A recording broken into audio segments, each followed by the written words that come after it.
नई Delhi railway station पर भगदड़ हुई जिसमें 18 लोगों की मौत हो गई। सवाल उठता है कि आखिरकार किसकी लापरवाही से, किसकी वजह से ये दुखद वाकया हुआ जिसमें उन लोगों की जान गई जो महाकुंभ के लिए जाना चाहते थे। इस पर बात करने के लिए हमारे साथ शिवसेना के वरिष्ठ नेता प्रवक्ता संजय निरुपम जी हैं। निरुपम जी, कौन है जिम्मेदार, किसकी वजह से हुआ ये हादसा, क्या सबक नहीं लिया गया? देखिए, सर्वप्रथम हमको ये समझना चाहिए कि प्रयागराज में जो महाकुंभ चल रहा है उसके लिए श्रद्धालुओं में प्रचंड उत्साह है। और दूसरा विषय ये है कि पूरे देश में रेलवे जो है वो यातायात का सबसे सरल, सुगम और सस्ता साधन है। तो बड़े पैमाने पर लोग प्रयागराज जा रहे हैं। यही वजह थी कि कल दिल्ली में प्लेटफॉर्म पर अप्रत्याशित रूप से लोग जमा हो गए। वहाँ पर कई लोगों ने, जो प्रत्यक्षदर्शियों ने कहा है, वहाँ के कुलियों ने स्टेटमेंट दिया है कि इतनी भीड़ आज तक हमने देखी नहीं। ऐसे में रेलवे प्रशासन को इसका अनुमान लगा कर रखना चाहिए। सबसे बड़ा जो प्रश्न बनता है वो ये है कि प्रयागराज जाने वाली जो स्पेशल ट्रेन एक खास प्लेटफॉर्म पर रुकने वाली थी, और जब 10,000 से ज़्यादा लोग उस प्लेटफॉर्म पर तैयार थे उस ट्रेन में जाने के लिए, तब अचानक घोषणा होती है कि उसका प्लेटफॉर्म चेंज किया जा रहा है। जाहिरन उसके बाद भगदड़ होगी, लोग दौड़ेंगे, और उस भगदड़ में अच्छा पूरी संकरी होती है। वो जो पूरा जो रेलवे का जो ब्रिज होता है, फुटओवर ब्रिज, वो अपने आप में बहुत छोटा होता है, और प्लेटफॉर्म भी एकदम इतना नहीं है, दोनों तरफ रेलवे ट्रैक है। तो उस भगदड़ में लोगों की जान गई। तो मेरा कहीं ना कहीं एक मेरा अंदेशा बन रहा है कि इसके पीछे कोई कॉन्स्पिरेसी तो नहीं है, क्योंकि बड़े पैमाने पे लोग महाकुंभ को बदनाम करने में लगे हुए। पूरा विपक्ष रोज सवाल उठा रहा है महाकुंभ में अव्यवस्थाएं हैं, अव्यवस्थाएं हैं, जबकि मैं खुद वहाँ पर से होके आया हूँ, अभी परसों में वहाँ था। ऐसी कोई अव्यवस्था नहीं। यस, जब इतना बड़ा आयोजन होगा, जब मेला होता है और लाखों लोग, करोड़ों लोग वहाँ जब पहुँचे, तो निश्चित तौर पर थोड़ा बहुत समय आगे पीछे होगा, थोड़ी बहुत व्यवस्था में कमी होगी। लेकिन इतने बड़े पैमाने पर लोगों का वहाँ स्वागत सत्कार हो रहा है और लोग वहाँ पर स्नान करने जा रहे हैं, तब छोटे मोटे कुछ हादसे हुए हैं, छोटे नहीं बड़े भी हादसे हुए हैं। उसके लिए विपक्ष में बैठे हुए लोगों ने लगातार सरकार को बदनाम किया, यूपी सरकार को बदनाम किया, केंद्र सरकार पर सवाल उठाए। अब जब दिल्ली में जो हादसा हुआ है, उस हादसे के बारे में जो मैंने पढ़ा और समझा, उस हिसाब से उसका कारण ये दिख रहा है। और अगर ये कारण दिख रहा है तो वो अधिकारी कौन है, उसकी शिनाख्त होनी चाहिए। वो अधिकारी कहीं ना कहीं जानबूझ के भगदड़ की स्थिति पैदा करने के लिए तो प्लेटफॉर्म चेंज करने की घोषणा नहीं की थी। आप बहुत बड़ा सवाल खड़ा कर रहे हैं। आप कह रहे हैं कि इसके पीछे महाकुंभ को बदनाम करने की साजिश हो सकती है। कौन है फिर ये साजिश करता है? नहीं, महाकुंभ को बदनाम करने की तो साजिश चल ही रही है। महाकुंभ में अगर कोई भी घटना घटती है तो उसके ऊपर जिस तरीके से विपक्ष में बैठे नेता लोग सवाल उठा रहे हैं रोज रोज, वो अपने आप में बहुत ही दुखद है। ये एक पूरी दुनिया में इतना बड़ा मानवीय समागम कहीं नहीं हुआ। और हिंदुस्तान जहाँ पर 140 करोड़ लोग रहते हैं, जिसमें आप हिंदुओं की संख्या 100 करोड़ से ज़्यादा मानकर चल सकते हैं, और पूरी दुनिया में करोड़ों हिंदू रहते हैं, उन सबका आकर्षण का केंद्र है अभी महाकुंभ। और लोग आ रहे हैं, बड़े खुशी खुशी श्रद्धा बसा रहे हैं, आस्था बसा रहे हैं। ऐसे में बार बार महाकुंभ के आयोजन पर सवाल खड़े किए जा रहे हैं विपक्ष में बैठे नेताओं की तरफ से। वह दुखद है और बड़ा शर्मनाक है। ऐसा आप करें भगदड़ में भी साजिश है, तो भगदड़ के लिए साजिश करता कौन है? मैं वही कह रहा हूँ कि वो जो अधिकारी है, वो अधिकारी कौन है, उनकी शिनाख्त होनी चाहिए। उन अधिकारियों का बैकग्राउंड क्या है, कहीं उन अधिकारियों पर किसी प्रकार का किसी का दबाव या प्रभाव तो नहीं था, ये भी पता लगाना चाहिए। क्योंकि रेलवे एक बहुत ही प्रशिक्षित अधिकारियों का संगठन है। वहाँ पर जो अधिकारी रेलवे स्टेशन पर ये फैसला ले रहा है, दिल्ली रेलवे स्टेशन पर फैसला ले रहा है कि प्लेटफॉर्म बदलना है, उसको इस बात का अंदेशा होना चाहिए कि इतने बड़े पैमाने पर जो लोग खड़े हैं, तो सडनली अचानक अगर आप प्लेटफॉर्म बदलते हैं तो निश्चित तौर पर बड़ा हादसा होगा। वो अधिकारी कौन था? वो अधिकारी इतना बड़ा मूर्ख नहीं होता, वो अधिकारी अनट्रेंड नहीं था।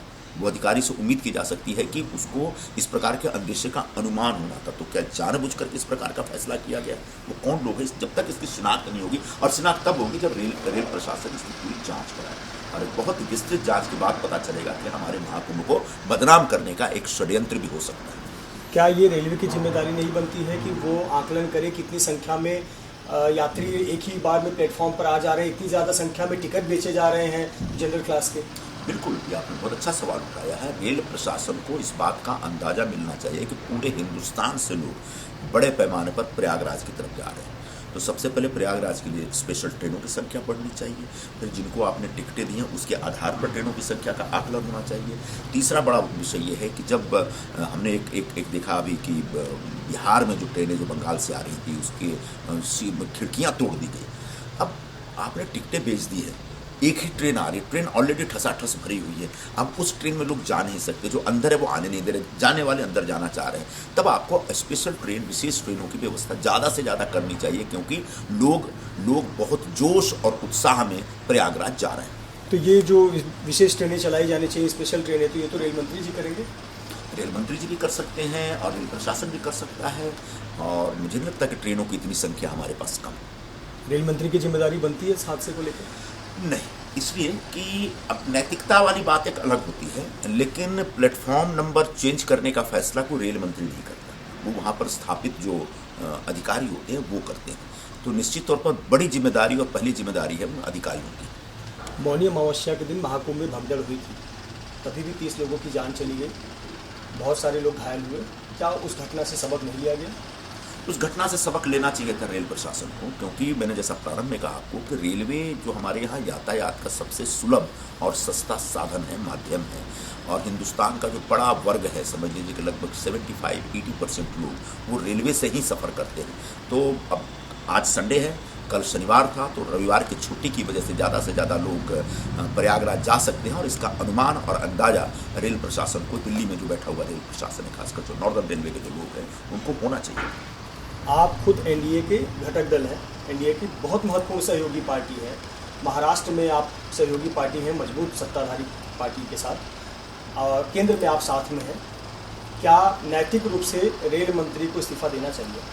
मैंने वही कहा कि नैतिकता एक अलग बात है, लेकिन रेल मंत्री इसके लिए जिम्मेदार नहीं है। रेल मंत्री के ऊपर जिम्मेदारी फिक्स करने की गलती नहीं की जानी चाहिए।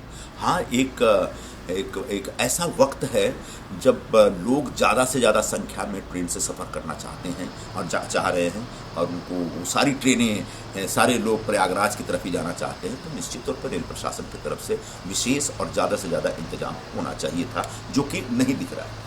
विपक्ष तो टारगेट कर ही रहा है, विपक्ष को तो एक मुद्दा मिला है, नो डाउट एक दुखद घटना है, उसकी निंदा भी होनी चाहिए और समर्थन भी होना चाहिए कि कैसे एक दूसरे को सहयोग किया जाए, पर राजनीति भी हो रही है इस पर, विपक्ष अपनी राजनीति कर रहा है। आप तो सहयोगी दल के हैं, सहयोगी दल के नेता भी उसको क्रिटिसाइज कर रहे हैं पूरे घटनाक्रम को लेकर, क्या दर्शाता है? देखिए, सब लोग, पूरा देश व्यथित है। जो नई दिल्ली रेलवे स्टेशन पे जो हादसा हुआ है और उसमें जिस तरीके से 18 लोगों की जान गई, और उस सभी के सभी हिंदू श्रद्धालु थे, उनकी जान जाने के बाद लोग व्यथित हैं, और जब लोग व्यथा में होते हैं तो प्रश्न खड़े करते हैं, और मैं उसी व्यथा में रेलवे प्रशासन से, खासकर वहाँ पर तैनात रेल अधिकारियों से प्रश्न पूछ रहा हूँ। और मुझे लगता है कि हिंदू होने के नाते, एक सनातनी होने के नाते, एक मनुष्य होने के नाते इस प्रकार के सवाल पूछे जाने चाहिए कि भाई प्रशासन, आप इतने संवेदनहीन क्यों हैं? आपने आखिर पहले से इस प्रकार से लोग आ सकते हैं, बड़ी संख्या हो सकती है, उसका अंदाजा क्यों नहीं? फिर आप नौकरी क्यों कर रहे हैं? फिर आपको सरकार सैलरी क्यों दे रही है? फिर आप इतने बड़े बड़े ओहदे पर क्यों बैठे हुए हैं अगर आपके पास इस प्रकार का अंदाजा न हो? बहुत बहुत धन्यवाद हमसे बात करने के लिए संजय निरुपम, जिनका कहना है कि इस पूरे घटना से काफ़ी व्यथित हैं और कहीं न कहीं सवाल उठा रहे हैं कि इसके पीछे कोई साजिश भी हो सकती है जो इस भगदड़ की वजह बनी और इसमें 18 लोगों की जान गई।